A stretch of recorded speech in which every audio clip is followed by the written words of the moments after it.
Evidencias del crimen.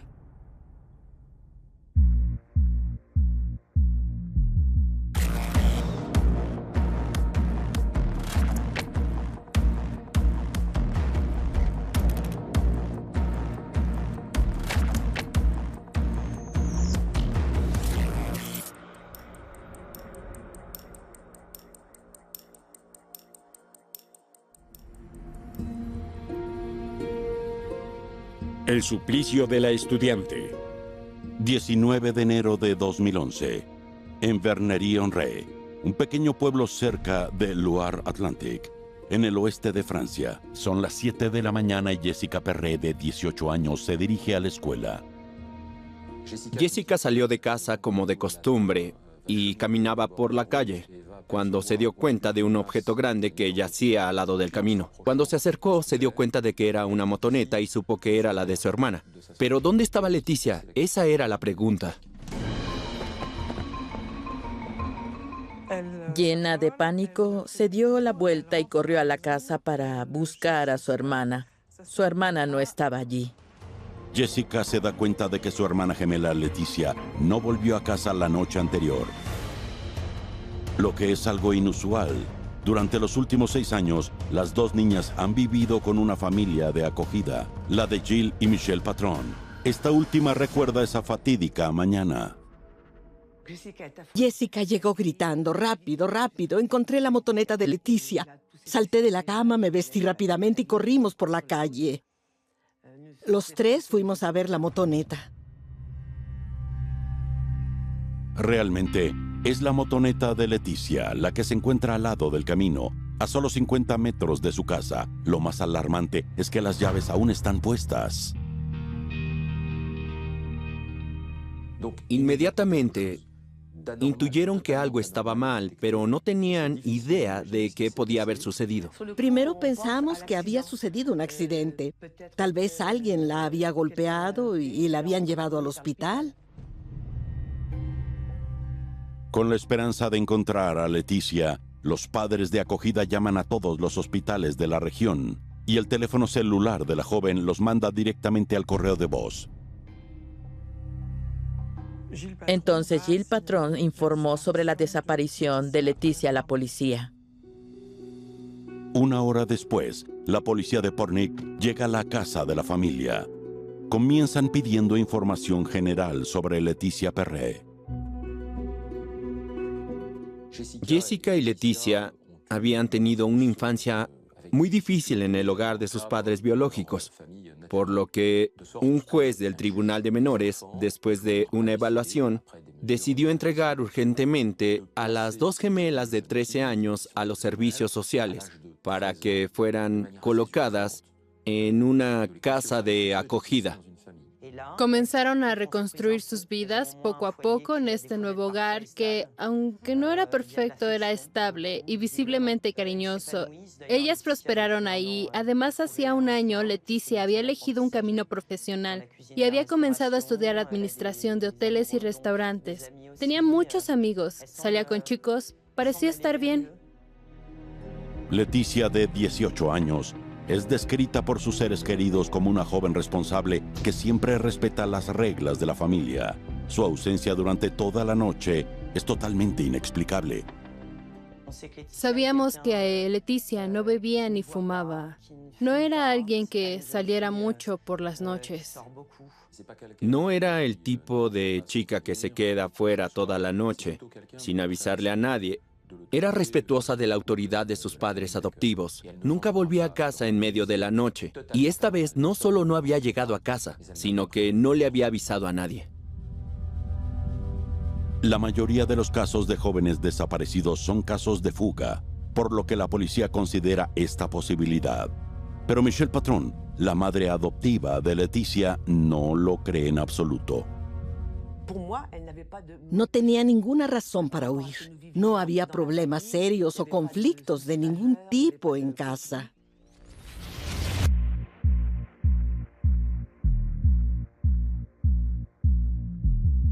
Cuando la policía llega al sitio donde está la motoneta, las primeras pistas inmediatamente les hacen excluir la posibilidad de una desaparición voluntaria. No solo la llave de la motoneta aún está puesta, sino que también descubren otro elemento preocupante. Al costado de la motoneta están los zapatos de la joven. Sus zapatos estaban ahí, así que, a menos de que se tratara de un accidente, es difícil imaginar por qué Leticia se iría a algún lugar sin sus zapatos. Eran los únicos que llevaba. Una investigación de personas desaparecidas se abre de inmediato y el caso se entrega a la unidad de investigación de Angers. El sitio pronto se llenó de policías. En esta etapa los medios de comunicación no tenían acceso, por supuesto. La policía aseguró la zona alrededor de la motoneta y procedieron con las primeras observaciones. Leticia, 18 años, desaparecida. Los técnicos de identificación criminal son llamados a la escena. Philippe Toussaint, experto en reconstrucción de accidentes, frecuentemente participa en este tipo de casos, los cuales se estudian exactamente como una escena del crimen.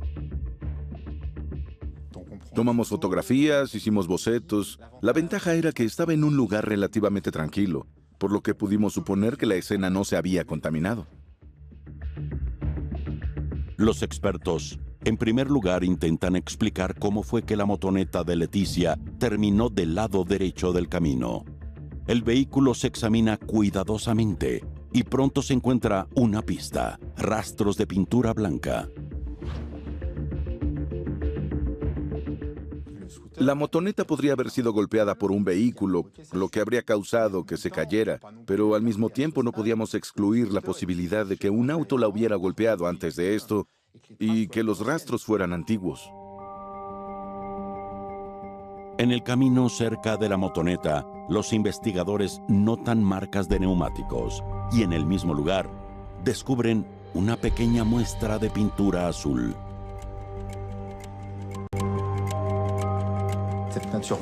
La muestra de pintura azul indicaba que había habido una colisión, y esto era importante porque reforzaba la teoría del accidente.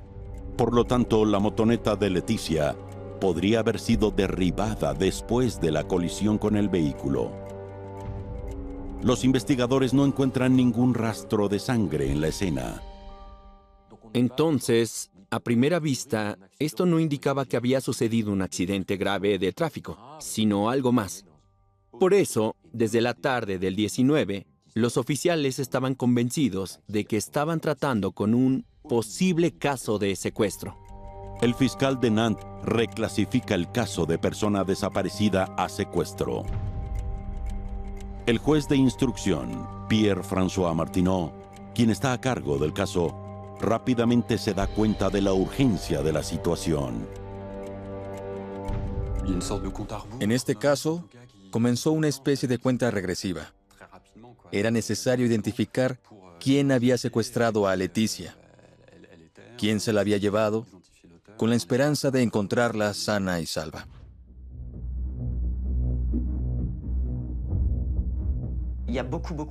Se movilizaron muchos oficiales, tanto en tierra como en el aire, y una gran cantidad de policías recorrieron el área a pie,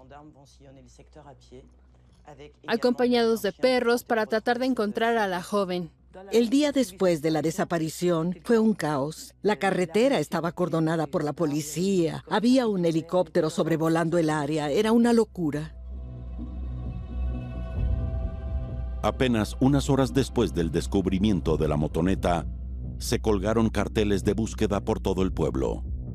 Poco después, uno de los amigos de la joven, a quien llamaremos Timothy, se presenta ante la policía. Él les informa que la noche anterior había intercambiado más de 60 mensajes de texto con ella. Él había estado en contacto con ella toda la noche a través de mensajes de texto y ofreció un relato bastante detallado sobre la conversación que había tenido con Leticia Perret. Ella le dijo que había conocido a un hombre mayor que ella. Le dijo que se habían conocido en la playa y le dijo que había bebido algo de alcohol, lo que sorprendió mucho a Timothy porque Leticia no bebía. Este testimonio es vital. Entonces, Leticia pasó la noche con un desconocido. Una noche que aparentemente comenzó agradablemente, pero en los últimos mensajes de texto de la joven, su tono cambia bruscamente. A las 12:35, Leticia le escribe a Timothy: algo grave acaba de sucederme. Timothy se preocupa y le pide explicaciones. 20 minutos después, Leticia finalmente responde.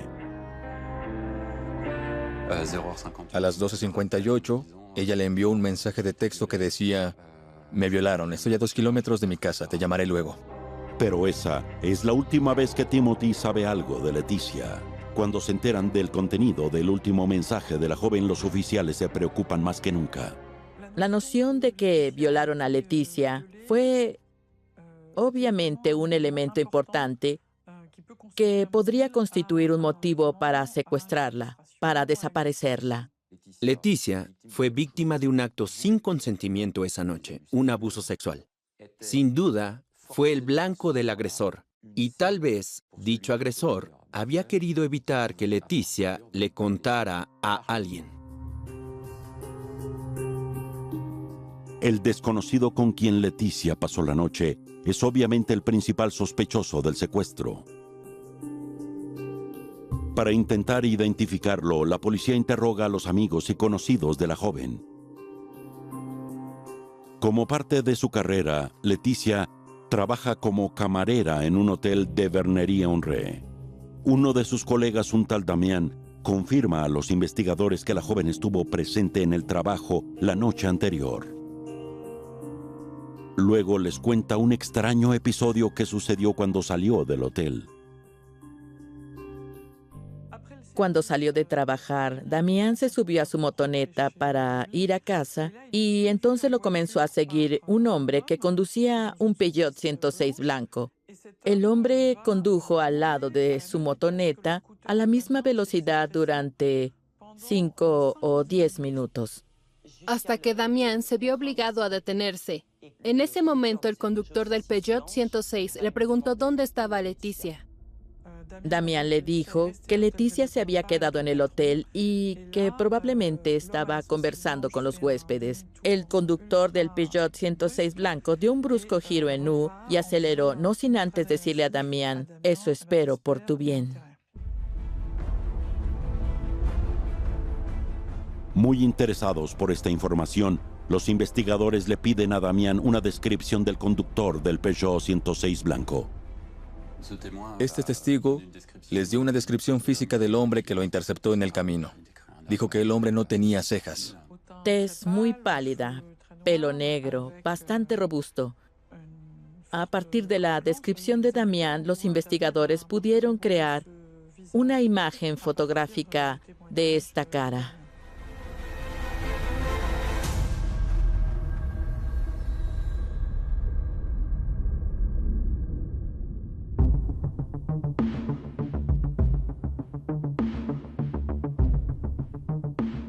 Armados con este retrato digital, los policías van inmediatamente al malecón de Bernerie-en-Retz para encontrar el bar donde Leticia y el desconocido tomaron una copa la noche anterior.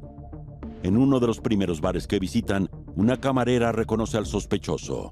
Ella dice que efectivamente llegó la noche anterior con una joven cuya descripción coincide con la de Leticia.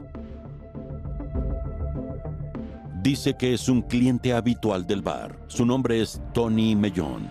Tiene 30 años y la policía descubre que tiene una larga historia criminal. Tenía antecedentes penales que incluían delitos como asalto, robo y muchos otros.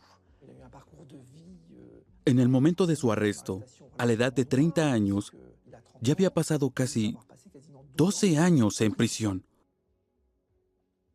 Así que una gran parte de su vida la había pasado tras las rejas. Sabíamos que consumía cocaína. Sabíamos que esa noche había exhibido un comportamiento que podría describirse como violento. Era como una olla de presión, listo para explotar en cualquier momento.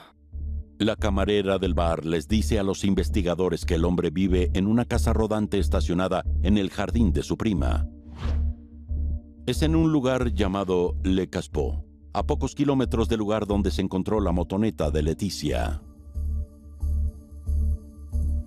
Era necesario intervenir de la manera más rápida y eficiente posible, ya que aún había esperanzas de que estuviera retenida contra su voluntad en algún lugar y que la pudieran encontrar con vida. Dado el perfil del sospechoso, se llamó a la Policía Nacional para la operación de rescate. Era una operación arriesgada. Implicaba el uso de mapas catastrales y requería de mucha preparación, pero debía actuarse con mucha rapidez. La mañana del 20 de enero del 2011, un día después del descubrimiento de la motoneta, el grupo de intervención de la Policía Nacional detiene a Tony Mellon en su casa rodante a las 5:50 de la mañana. El hombre está solo y no opone resistencia.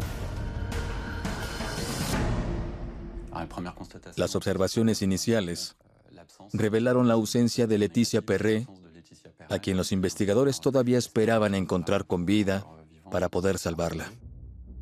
Puesto bajo custodia policial, Tony se niega a hablar, recurre al silencio total. No dio ninguna explicación sobre su paradero esa noche, ni sobre si conocía o no a Leticia. No dijo ni una palabra, simplemente se negó a responder cualquier pregunta que se le hizo. Para los investigadores, la prioridad ahora es encontrar a Leticia. La unidad de investigación de Angers, por lo tanto, solicita la ayuda del Instituto de Investigación Criminal de la Policía Nacional. Los expertos van a la escena, donde ponen un laboratorio móvil que les permite analizar las pistas lo más rápido posible. Entre estos expertos está el comandante Uvac, experto en ADN. Cuando nos llaman para este tipo de casos, obviamente hay cierto grado de urgencia que requiere el uso de técnicas de investigación que solo el Instituto de Investigación tiene a su disposición. Si vamos a la escena, no es para tomar muestras y luego analizarlas meses después. En la casa de Tony, los expertos examinan meticulosamente la casa rodante en busca de la más mínima pista. Pero mientras el interior del vehículo no revela nada, un poco más lejos, en el jardín, En el cobertizo encontraron numerosas manchas de sangre, aunque habían sido lavadas parcialmente. la policía tiene la convicción de que Tony ha intentado limpiar una escena del crimen. Inmediatamente se toman muestras para determinar si la sangre es de Leticia. Pero los investigadores hacen otro descubrimiento perturbador. Un poco más lejos en el jardín, encuentran un rollo de malla de alambre, una soga y un carrito de supermercado con varios objetos quemados. Los investigadores supieron de inmediato que Tony Mellon había intentado destruir pruebas físicas esenciales. Encontraron 3 elementos importantes en el carrito de supermercado: una sierra de metal, una hacha y un broche de un pendiente. Los expertos forenses inmediatamente guardan estos objetos con la esperanza de extraer información de ellos, pero encuentran un gran obstáculo. El principal problema cuando se trabaja con material genético es el deterioro del material orgánico inicial. El ADN no resiste muy bien al fuego.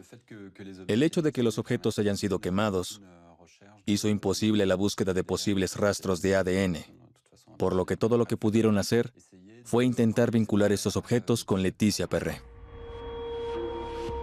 Entonces, para averiguar si el broche del pendiente que se encontró en el carrito del supermercado le pertenece a Leticia, el juez de instrucción decide tomar todas las joyas de la joven de su casa para hacer una comparación.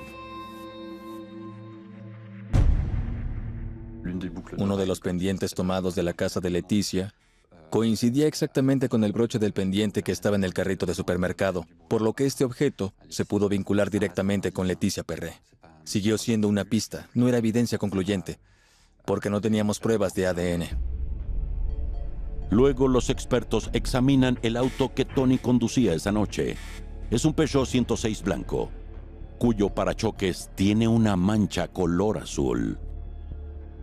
Los investigadores de inmediato hacen la conexión con la muestra de pintura azul que se encontró cerca de la motoneta de Leticia.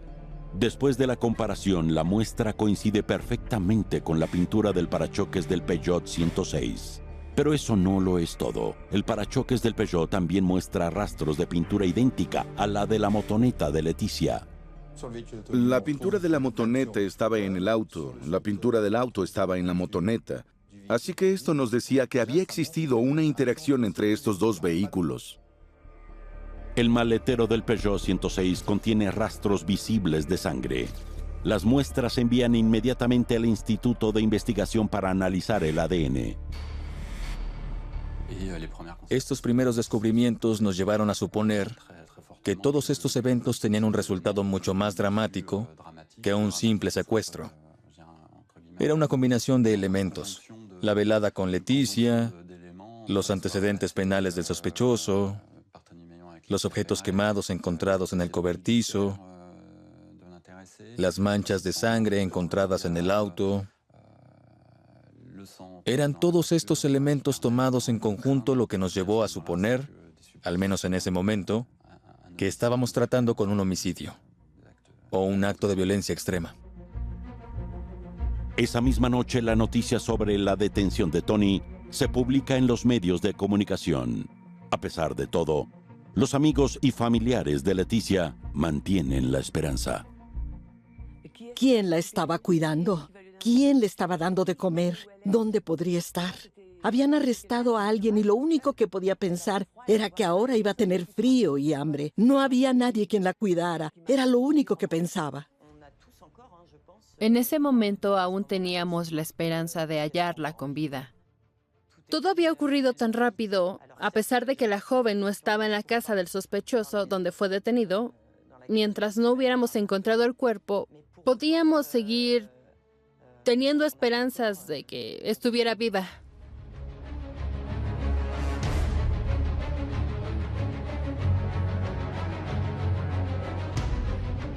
Pero ¿sigue viva Leticia? Si es así, ¿dónde está? En cuanto a Tony, todavía se niega a hablar. Entonces se establece una unidad especial de investigación llamada Secuestro 44. Está compuesta por 70 oficiales que trabajan día y noche con el fin de encontrar a la joven desaparecida. Sobre todo, se ordena un análisis de telefonía para geolocalizar los teléfonos celulares de Tony y Leticia la noche en que la chica desapareció. Toda la noche, Leticia envió mensajes de texto, por lo que la señal de teléfono fue detectada en diferentes lugares. Para empezar, los análisis confirman los testimonios de los testigos. Leticia y Tony estuvieron hasta las 11:30 de la noche en el malecón de Bernerie-en-Retz, donde se les vio tomando una copa juntos. Después de las 11:30, es en la localidad de Le Caspot donde vive Tony, que la señal del teléfono celular de la joven fue detectada por una torre de transmisión. Se quedaron ahí aproximadamente una hora. Entre las 12:12 y las 12:30 am. Hubo una interrupción. Leticia Perret dejó de responder sus mensajes de texto. A las 12:35, Leticia le envía un mensaje de texto a su amigo Timothy para decirle que algo grave le ha sucedido. Una violación, que se cree que tuvo lugar en la casa de Tony. Pero 20 minutos después, los investigadores descubren que los dos teléfonos celulares se geolocalizan una vez más en Bernerie-en-Retz, cerca del hotel donde trabaja Leticia. Ahí fue vista por un testigo. Ya no tenía la expresión alegre que había tenido esa tarde. Esta vez se veía tensa y preocupada. De hecho, el testigo dijo haber estado preocupado por ella. El testigo relata que un hombre en un auto blanco dejó a la joven donde estaba su motoneta. La policía no tiene ninguna duda. El hombre era Tony Mellon. Ellos se separaron en ese momento. Ella se subió a la motoneta, se puso el casco y se fue. El auto del sospechoso arrancó al mismo tiempo. La joven tomó la calle de Roger, rumbo a la casa de su familia adoptiva, que estaba a pocos kilómetros de distancia. Y a la 1:04 de la madrugada, La señal de su teléfono celular se detuvo definitivamente, así que por medio de este análisis de telefonía, pudimos asumir que a la 1:04 a.m. fue secuestrada.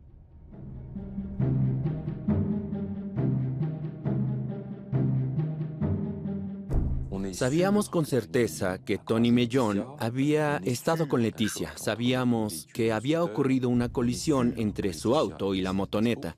Sabíamos que Leticia había estado en Le Caspó. Sin embargo, en ese momento, no teníamos ninguna evidencia de un acto violento de Tony Mellon contra Leticia Perret.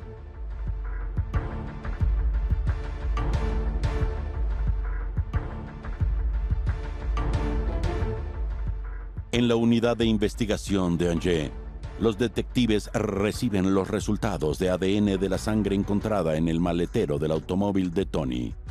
Los resultados son concluyentes. Es la sangre de Leticia. Ahora queda poca esperanza de encontrar a la joven con vida. No quería creerlo. Pensé que tal vez había sangrado en el auto, pero no lo suficiente como para estar muerta. Pero en el fondo sentía este gran agujero negro. No había más esperanza. Para mí se había acabado, había terminado. Todavía bajo custodia policial, Tony se enfrenta a los resultados de ADN. Esta vez rompe el silencio y confiesa.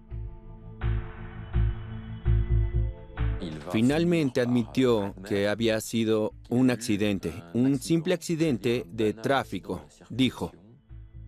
Luego, Tony explica su versión. Dice que fue un homicidio involuntario.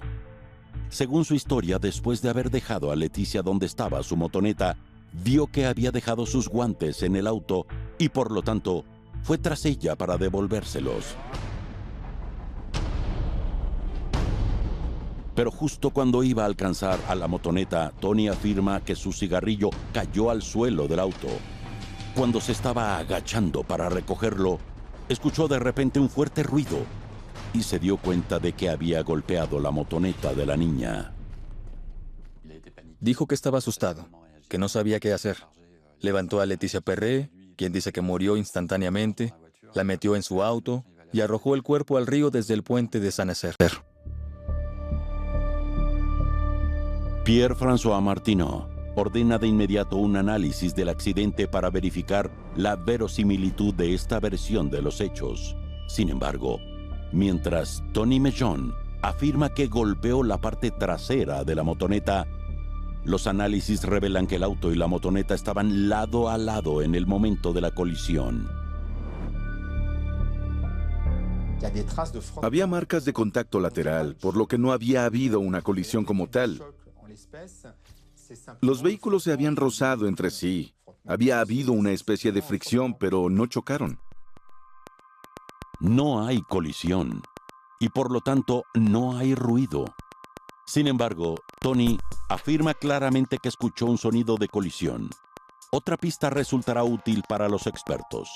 Para ellos, la muestra de pintura azul proveniente del parachoques del Peugeot 106 que se encontró en la carretera indica el lugar exacto donde ocurrió la colisión. Al medir la distancia entre este punto del impacto y el lugar donde se encontró la motoneta, los expertos deducen que Leticia iba a una velocidad de menos de 50 kilómetros por hora. A estas velocidades el accidente nunca es fatal. Si el conductor del vehículo de dos ruedas, ya sea un ciclomotor o una motoneta, lleva un casco protector y no hay lesiones graves en la cabeza, rara vez es fatal. Leticia Perret, por lo tanto, no pudo haber muerto en este accidente.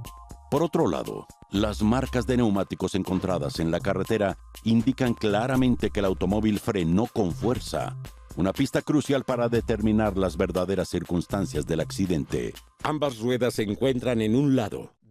En su versión afirmaba que no estaba viendo la carretera, estaba recogiendo algo del suelo, no podía ver nada. ¿Por qué habría frenado fuertemente si sucedió así? Bloquear las ruedas es un acto voluntario. Así que habría tenido que agacharse para recoger algo, frenar y girar el volante al mismo tiempo. Eso parece muy inverosímil. Después de este análisis, los investigadores ahora están seguros de que Tony golpeó intencionalmente la motoneta de Leticia para secuestrar a la niña a pocos metros de su casa. Cuando el auto de Tony Mellon golpeó la motoneta, era su última oportunidad de atrapar a Leticia. Y fue la peor situación de pesadilla para ella, porque Tony la llevó y la metió por la fuerza en el maletero de su vehículo, mientras que la última cosa que ella pudo ver fue su casa, es decir, un lugar que representaba seguridad para ella. De ahora en adelante, los investigadores solo podrán comprender completamente las circunstancias y la causa de la muerte de Leticia Perret si encuentran su cuerpo. Si encontraban el cuerpo de la joven, podían comparar la versión de los hechos del sospechoso con los hallazgos técnicos y científicos. Necesitábamos encontrar el cuerpo, por razones humanitarias, claro, pero también por razones judiciales. Se podía decir para poder conocer toda la historia.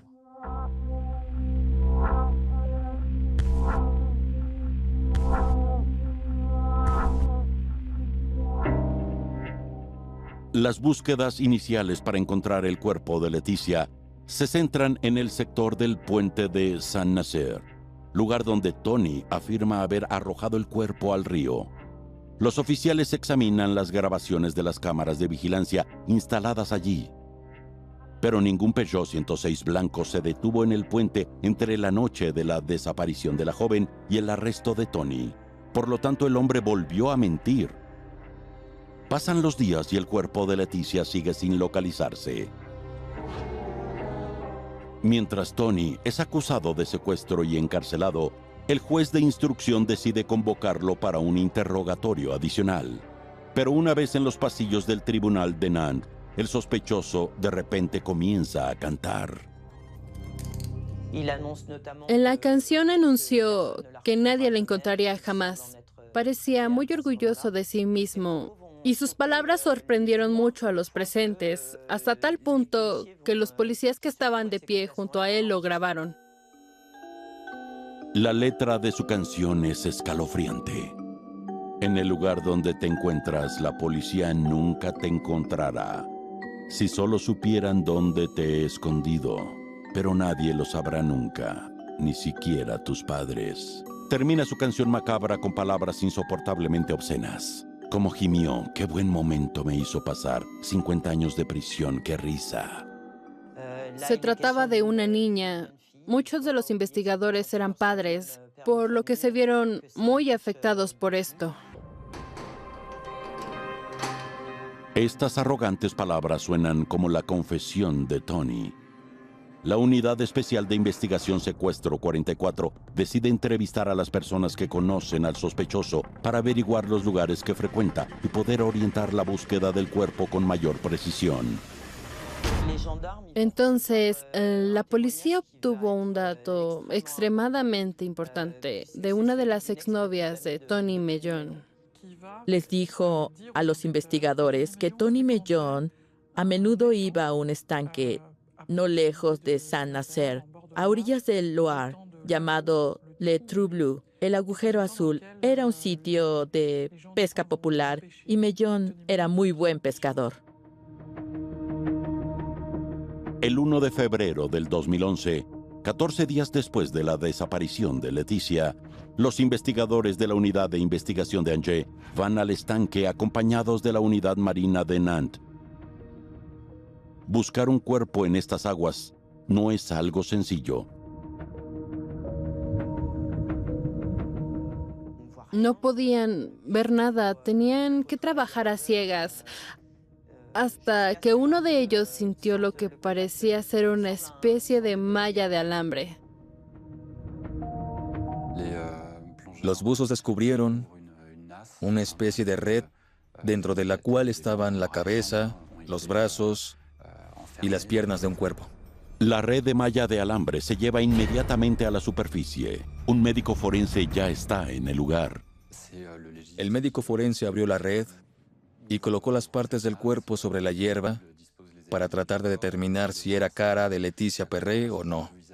La atmósfera era bastante solemne en ese momento.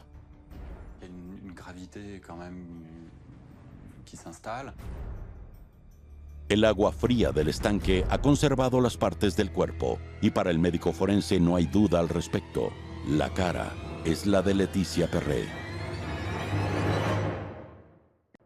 Ahora sabíamos con certeza que Leticia Perret estaba muerta y peor aún que su cuerpo había sido desmembrado. Y este descubrimiento horrorizó a todos. Era como si Tony Mellon hubiera tratado la cabeza y las extremidades como si fuera simple carnada para peces.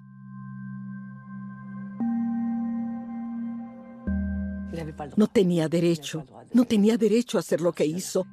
No tenía derecho.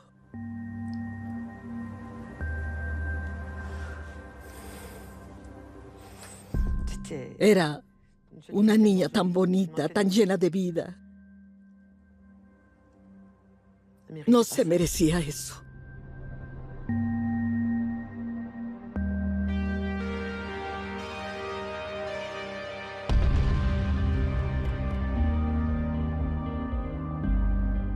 Más allá del horror, el desmembramiento y la ausencia de varias partes del cuerpo tienen graves consecuencias para su familia y amigos. Normalmente, los familiares tienen la libertad de decidir las condiciones del servicio funerario y pueden darle un entierro digno a la persona fallecida. Aquí no era posible. La búsqueda de las partes del cuerpo faltantes continuó. No sabíamos si Leticia podría ser enterrada algún día o si permanecería mucho tiempo sobre la mesa de examinación del forense. Después de este horrible descubrimiento, se ordena una autopsia de inmediato. El doctor Renaud Clément es el encargado de llevarla a cabo. La dificultad era que no todas las partes del cuerpo de la víctima estaban presentes. Nos faltaba el torso, las áreas torácica, abdominal y genital, las cuales son necesarias para realizar un examen completo, por lo que la autopsia fue parcial. Debido a la ausencia de las partes íntimas del cuerpo, es imposible demostrar que Leticia fue violada, como afirmó antes de su desaparición. En el examen externo, solo se observan marcas de rasguños y un corte de 8 centímetros en el tobillo derecho. El médico forense afirma que la joven no murió a causa del accidente. Las lesiones causadas por el accidente eran superficiales. Las radiografías de las extremidades inferiores no mostraban rastros de fracturas, nada, por lo que eran lesiones muy leves y no tenían relación alguna con la causa de muerte. Sala de autopsias. Pero a medida que continúa su examen, el experto forense descubre la presencia de moretones y alrededor de 10 puñaladas en el cuello, la cara y las manos de la víctima. Para él, estas marcas son esenciales.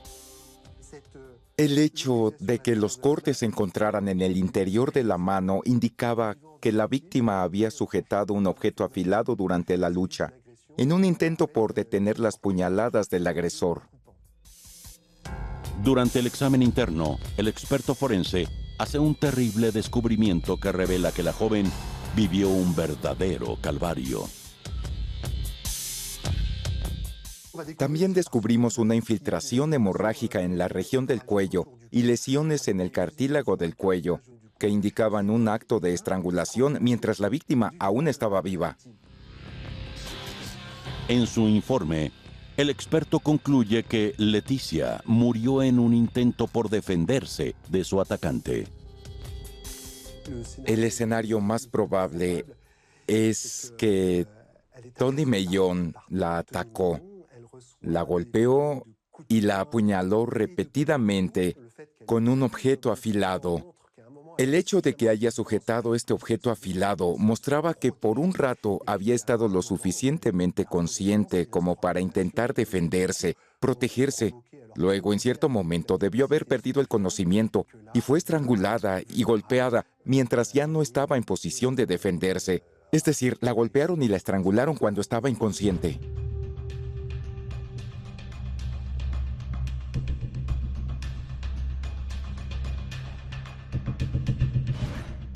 A medida que continúa la investigación, la policía recibe los resultados de los análisis de ADN de las manchas de sangre encontradas en el cobertizo del jardín de Tony. Son concluyentes. El ADN es el de Leticia. La cantidad de sangre y el análisis de las salpicaduras de sangre indican que ahí fue donde la desmembraron. A la luz de estos resultados, el juez de instrucción intenta una vez más obtener una confesión de Tony. Pero una vez más, el hombre se niega a responder cualquier pregunta. Se negó a explicar el estrangulamiento, se negó a explicar el apuñalamiento. De hecho, se negó a responder cualquier pregunta. Sus labios permanecieron sellados. El juez y los investigadores solo tienen un objetivo ahora: demostrar, más allá de cualquier duda, la implicación del principal sospechoso en el desmembramiento de la víctima. Deben determinar si el hacha y la sierra metálica quemadas que se encontraron en el carrito del supermercado se usaron para cortar el cuerpo de la víctima. Entonces, el antropólogo forense del Instituto de Investigación se encarga de examinar detalladamente los huesos. Pudimos comprobar tras examinar todas las herramientas que la única que podría haber causado tales lesiones era la sierra metálica. Pero la identificación de rastros de ADN en la sierra es imposible, ya que está totalmente quemada. No hay nada que pueda probar que esta herramienta fue la que se utilizó para desmembrar el cuerpo de Leticia. Cualquier sierra metálica u hoja de metal que tuviera las mismas características de tamaño y forma podría haber causado estas mismas lesiones. Por eso no podíamos afirmar que había sido exactamente esa sierra metálica y no otra con la que se habían hecho estos cortes. Por lo tanto, las pruebas irrefutables deben encontrarse en otro lugar. Una pista en particular llama la atención del juez de instrucción. La red dentro de la cual estaban la cabeza y las extremidades de Leticia estaba hecha con malla de alambre. Por consiguiente, el juez ordena un análisis para comparar esta malla con la que encontraron los investigadores en la casa de Tony Mellon. El análisis de la malla de alambre fue decisivo. Se llevó a cabo en el Instituto de Investigación Criminal. Para dicho análisis, se estudiaron las secciones de malla utilizadas para envolver la cabeza y las extremidades para compararlas con el rollo de malla de alambre que se encontró en la casa del sospechoso.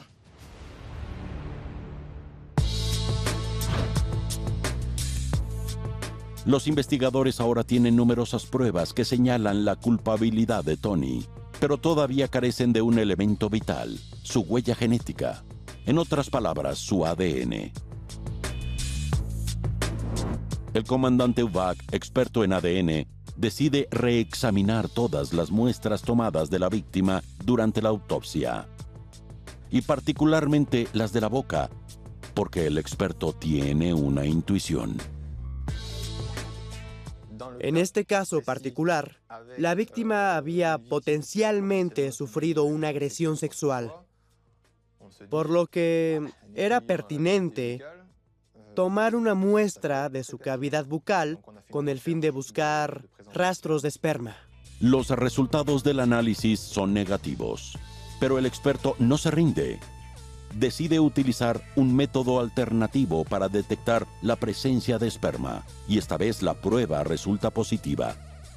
Se reveló por medio de una técnica diferente basada en la detección de proteínas, las cuales son más resistentes al agua que el esperma. El análisis genético del esperma es concluyente. Se trata del ADN de Tony, un descubrimiento que marca un verdadero punto decisivo en la investigación. A la luz de esta nueva evidencia, el hombre es cuestionado una vez más, pero la esperanza de finalmente obtener su confesión dura poco tiempo. Dijo que se habían besado, que se habían abrazado, y que los dos habían querido ir más lejos, que el ambiente era agradable y que en esas condiciones ella había querido realizarle una felación. Sin embargo, estas explicaciones contradicen el último mensaje de Leticia en el que le dice a su amigo que acababan de violarla. Sabíamos que ella lo había interpretado como un acto de violación. Pero, ¿qué fue exactamente lo que pasó? ¿Hasta qué punto fue forzada? ¿Hasta qué punto habrá tratado de convencer a su agresor de que no estaba de acuerdo con este acto sexual? No lo sabíamos. No conocíamos la respuesta a ninguna de estas preguntas. Por lo tanto, la violación no puede ser probada de manera formal. En esta etapa de la investigación, todavía falta un último elemento para determinar la verdad: el torso de Leticia, el cual no se encontraba en el estanque con el resto de su cuerpo. Durante más de 3 meses, la Unidad de Investigación Secuestro 44 continúa la búsqueda de la parte del cuerpo faltante hasta el 9 de abril del 2011. Una mujer que estaba de paseo ese día vio algo flotando en un estanque en la comuna de Port-Saint-Père, igualmente en Loire-Atlantique, y entonces llamó a la policía. Cuando llegan al lugar indicado, los policías se dan cuenta de que se trata de un torso humano.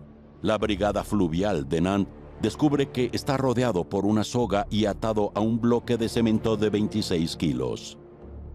El torso se envía al Instituto de Medicina Forense y se compara inmediatamente con el resto de las partes del cuerpo de Leticia. La identificación es concluyente: es el torso de la joven. Teníamos una sensación de alivio, porque finalmente teníamos el cuerpo entero e íbamos a poder obtener más información de él, más evidencia para saber qué había ocurrido. Luego se realiza una autopsia. Como el torso está en un estado muy deteriorado, el examen es particularmente difícil. Buscar un posible rastro de agresión sexual es casi imposible. No se puede presentar una acusación de violación contra Tony. Sin embargo, el experto forense descubre más lesiones provocadas por un arma blanca. En el torso de Leticia pudimos observar otras heridas causadas por el mismo objeto afilado en el tórax y en la espalda. Las 2 autopsias determinan que el agresor de Leticia la apuñaló 33 veces. Se examina una pista final: la soga alrededor del torso de la víctima. Al igual que la malla metálica, la soga es idéntica a la que se encontró en la casa de Tony Meillon. Se lleva a cabo un análisis genético, pero como la soga permaneció en el agua durante 3 meses, los investigadores no tienen muchas esperanzas. Sin embargo, contra todas expectativas encuentran un rastro útil de ADN. Este demuestra que es el de Tony Meillon. Esto demostraba que había sido él quien se había deshecho del resto del cuerpo en un estanque lejos de la zona donde vivía. Este fue un golpe de gracia para él y la prueba final que lo vinculaba completamente con el crimen. El juez de instrucción ahora tiene pruebas suficientes para demostrar que Tony Meillon mató a Leticia Perret. El cuerpo de la joven ahora finalmente puede ser devuelto a su hermana gemela, Jessica, y a su familia de acogida. Recuerdo que le pregunté al hombre que estaba a cargo de los arreglos funerarios quién iba a sacar el cuerpo del Instituto de Medicina Forense, si podía ser que se viera humana otra vez. Le dije, Jessica había elegido la ropa que iba a usar. Me dijo que no era posible vestirla, así que puse la ropa sobre su cuerpo. Y eso fue un consuelo para mí, saber que estaría enterrada finalmente como cualquier otra persona que muere con dignidad, dignamente.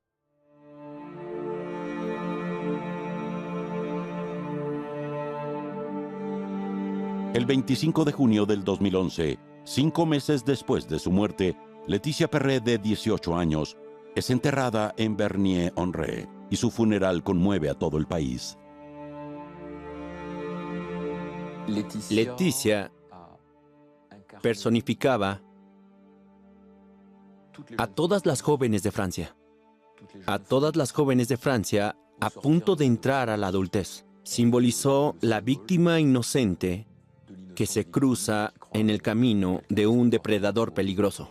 Gracias a los incansables esfuerzos de los investigadores y especialistas, las pistas finalmente revelaron la verdad en un caso que aún permanece en la memoria de todos. Lo que me quedó de este caso, aparte de la gravedad extrema de estos eventos, es el tremendo compromiso de la fuerza policial y de los especialistas cuyo gran trabajo nos permitió obtener una imagen clara y completa de lo que sucedió. Eso ayudó mucho. En este caso, el cual fue verdaderamente inusual, se analizaron 90 piezas de evidencia selladas. De esas 90 pruebas selladas, se tomaron más de 200 muestras que dieron lugar a más de 400 análisis. Así que tenemos la satisfacción de saber que hicimos todo lo posible para contribuir a esclarecer la verdad.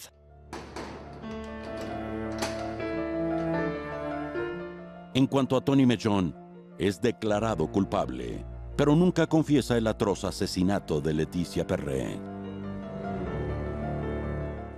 En ningún momento, Tony Mellon decidió decir la verdad sobre lo que sucedió esa noche. Nunca tomó esa decisión. Nunca. Hubo un momento en que lo odiaba por lo que había hecho. Para mí, él merecía morir. Ella ya no está aquí, pero ya no hay más odio en mí. Tal vez sea el paso del tiempo lo que atenúa las cosas. Y él está justo donde merece estar.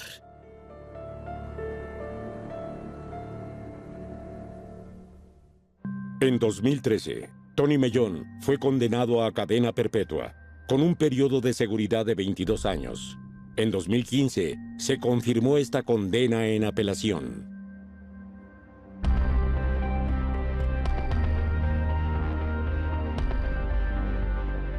Doblado en Olympusat, México.